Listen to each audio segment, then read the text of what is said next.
Bonsoir à tous et à toutes, bienvenue dans le Grenade Time, journée 11, défaite 1-0 face au Red Star au Stade Bauer. N'hésitez pas à me donner votre note du match et votre flop. Voilà, je vais pas demander un MVP quand il n'y a rien qui va. Et pour moi, je vais juste donner mon flop pour pas ternir encore plus. Je pense qu'on est tous un peu déçus et on est tous frustrés de la performance d'Oukidja qui met encore un but contre son, enfin, qui fait encore une boulette. Voilà, c'est pas encore un but contre son camp, mais c'est une boulette. Et à la 47e minute, qui est le seul but du match. Il n'y a eu que 2 tirs cadrés, un tir de part et d'autre cadré dans cette rencontre. Et on n'en peut vraiment plus. Générique. C'est l'entrée d'Ismail Assar qui va immédiatement s'illustrer. Enfin, là, on est déjà à 3, hein, je peux vous dire 3. Et ça m'énerve. Ça m'énerve. Le titre de champion est fêté dignement à Saint-Symphorien. Une équipe sur 7 matchs sans victoire, qui de mieux pour les relancer que nous, voilà, avec un Oukidja pas concentré, qui fait une boulette, voilà, sur un centre de Fodé Doucouré à la 47e minute. Un but contre son camp qui fait mal, voilà, même si le FC Metz a encore à cœur de mettre que c'est plus Fodé Doucouré qui a marqué, il faut qu'on soit honnête, et je pense que ça sera attribué à Oukidja en but contre son camp. Et pour notre part, c'est dommage parce que la recette magique est mise, celle demandée. Un 4-4-2 classique avec tous les joueurs, juste Alpha Touré qui faisait ses grands débuts, voilà. Pas le meilleur match, pas son meilleur match, mais pas le meilleur match pour commencer. Il était aligné avec Stambouli et ça a vraiment pas été une réussite.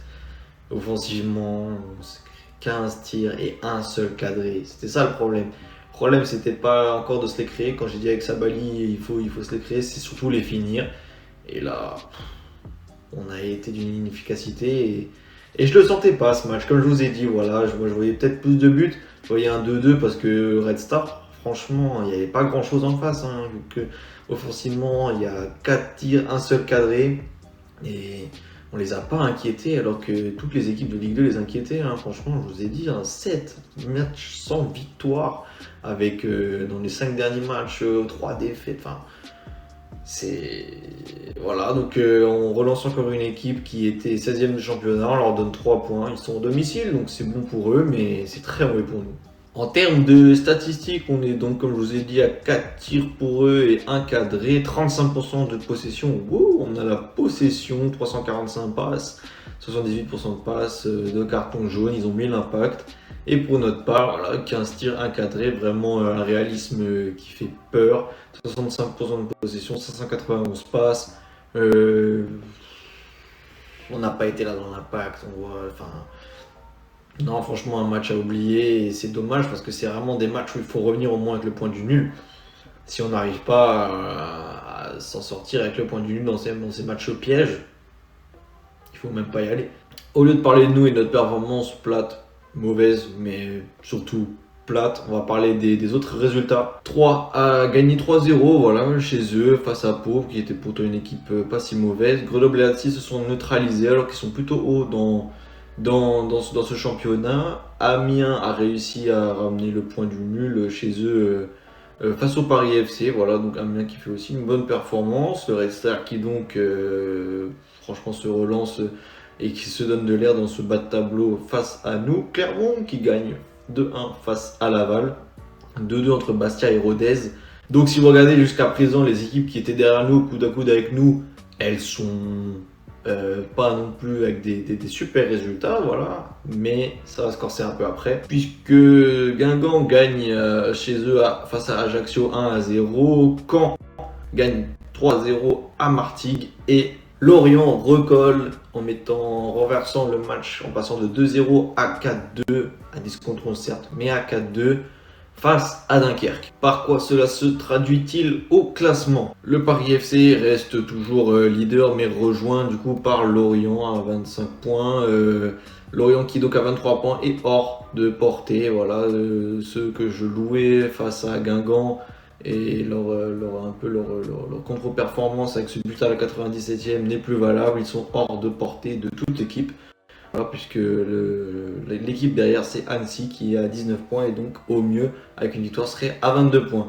Bref, on a ensuite du coup Annecy, Amiens et Dunkerque à 19 points, juste derrière nous, avec 18 points. Donc ça fait quand même, sur les 5 derniers matchs, 3 défaites. On n'aurait même pas un nul. Franchement, un nul nous aurait quand même mis dans ce peloton de 19 points. Juste derrière, Grenoble, Guingamp qui recolle, Bastia qui patine un peu malheureusement, mais en tout cas, voilà, le Red Star qui recolle avec 4 équipes qui sont à 11 points à égalité dans le bas du classement. Que dire de plus sur ce match? Pas grand chose, franchement, voilà, Alexandre Oukidja, ça commence à bien faire et il va falloir qu'on commence à se diriger vers des discussions pour le prochain mercato, puisque des choses ne vont pas en défense. Ça va, dans l'entre-deux, ça va, mais notre animation offensive a été très chanceuse. Moi, je pense que Savali, voilà, il nous a donné peut-être ce qu'il pouvait, et il vaut mieux le remettre dans un rôle d'ailier où là où il sera bon, mais pas en tant que neuf et finisseur. Là, il va falloir trouver quelqu'un. Il va falloir trouver quelqu'un qui ait les épaules parce qu'on ne met pas Iboussane, donc il ne peut pas s'améliorer, donc on ne peut pas compter sur un neuf. Il va falloir acheter un neuf. Et dans les gardiens, savoir si on roule avec Papsi, mais Oukidja, voilà, j'ai pas l'impression que ce soit volontaire. Mais il y a un moment où il faut faire un roulement, c'est tout. Comme on avait fait en Ligue 1 avec Marc-Aurèle Caillard, il faut faire un roulement. Et voilà, j'ai pas envie de m'étaler plus sur ce match qui a vraiment été pauvre. On retient cette défaite et pas plus. Ciao les gars.